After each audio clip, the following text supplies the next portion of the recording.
दोस्तों, बहुत समय पहले एक छोटे से गांव में राजा नाम का एक गरीब और अनाथ लड़का रहता था।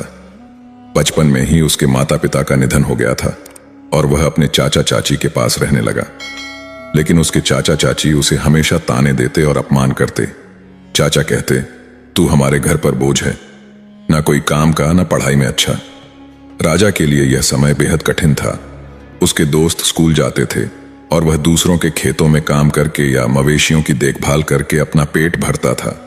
एक बार राजा ने एक किसान के यहाँ मवेशियों की देखभाल का काम शुरू किया, लेकिन कुछ ही दिनों में गाय बीमार हो गई और दूध देना बंद कर दिया। किसान ने गुस्से में राजा को निकालते हुए कहा, तू अपशगुनी है, तेरी वजह से मेरे मवेशी भी खराब हो गए। राजा ने फिर गांव के ढाबे पर काम करना शुरू किया। वहां वह झूठे बर्तन धोता और बदले में 2 रोटी मिलती। लेकिन कुछ ही दिनों में ढाबे का मालिक भी उसे निकाल देता है और कहता है कि तू बहुत सुस्त है, मेरे ढाबे पर काम करने लायक नहीं। हर बार असफल होने के बावजूद राजा ने हार नहीं मानी।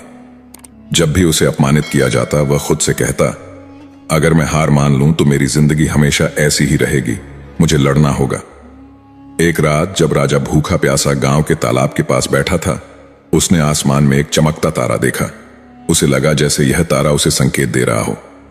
उसने खुद से वादा किया, मैं अपनी किस्मत खुद बनाऊंगा, मैं अपनी जिंदगी में एक दिन बड़ा काम करूंगा।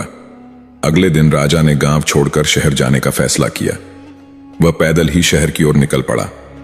भूखा प्यासा, थका हारा, वह एक निर्माण स्थल के पास पहुंचा। वहां के ठेकेदार ने उसे देखा और कहा, काम करना चाहते हो? राजा ने बिना सोचे समझे हां कह दिया। ठेकेदार ने राजा को ईंटें ढोने का काम दिया। काम कठिन था, लेकिन राजा ने बिना शिकायत किए मेहनत शुरू कर दी। वहां काम करते हुए उसने देखा कि मजदूर अपनी किस्मत को कोसते रहते हैं। लेकिन राजा ने सोचा, अगर मैं इस काम को समझूंगा और मेहनत करूंगा तो एक दिन मुझे मौका जरूर मिलेगा। वह खाली समय में काम को ध्यान से देखता और ठेकेदार से सवाल पूछता। उसने धीरे धीरे निर्माण के हर पहलू को समझना शुरू कर दिया।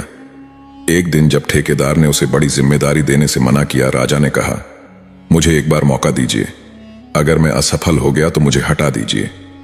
ठेकेदार ने अनमने मन से हामी भरी और राजा ने अपनी मेहनत से सबको चौंका दिया। राजा की लगन ने मजदूरों के बीच उसे लोकप्रिय बना दिया। सभी उसे पसंद करने लगे और उसकी इज्जत करने लगे। कुछ समय बाद मजदूरों ने मिलकर राजा को अपना नेता चुन लिया।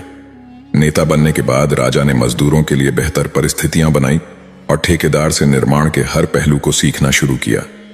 उसने पैसे बचाए और छोटी मोटी जिम्मेदारियां लेना शुरू किया। कई सालों की मेहनत के बाद राजा ने खुद का एक छोटा ठेकेदार व्यवसाय शुरू किया। धीरे धीरे उसकी मेहनत रंग लाई और बड़े बड़े बिल्डर उसके पास काम देने आने लगे। एक समय ऐसा आया जब राजा ने अपने नाम से एक बड़ी इमारत बनवाई। वह अब एक सम्मानित और सफल व्यक्ति बन चुका था। जब राजा अपने गांव लौटा तो वही लोग जो कभी उसे ताने मारते थे अब उसकी तारीफ कर रहे थे। राजा ने गांव में एक स्कूल खोला ताकि गरीब बच्चे पढ़ाई कर सकें। उसने अनाथ बच्चों के लिए एक अनाथालय भी बनवाया। राजा की जिद और मेहनत ने उसे यह सिखाया था कि सफलता कोई रातों रात मिलने वाली चीज नहीं है। यह धैर्य, मेहनत और सीखने की लगन से मिलती है। असफलता आपको तोड़ सकती है, लेकिन अगर आप जिद्दी हैं तो वह आपको और मजबूत भी बना सकती है। राजा ने साबित कर दिया कि असफलताओं से घबराने के बजाय उनसे सीखकर आगे बढ़ने वाला ही असली विजेता होता है। और इसी तरह राजा ने अपनी जिद और मेहनत से अपनी सफलता का रास्ता खुद बनाया। दोस्तों, आशा है कि आपको राजा की संघर्षपूर्ण यात्रा और उसकी सफलता की कहानी पसंद आई होगी। यह कहानी हमें यह सिखाती है कि कठिनाइयां चाहे जितनी भी हों, अगर हम कड़ी मेहनत और दृढ़ इच्छा शक्ति के साथ अपनी राह पर चलते रहें तो सफलता हमें जरूर मिलेगी। दोस्तों, अगर आपको यह कहानी प्रेरणादायक लगी हो तो कृपया इसे लाइक करें, शेयर करें और कमेंट में अपने विचार बताएं।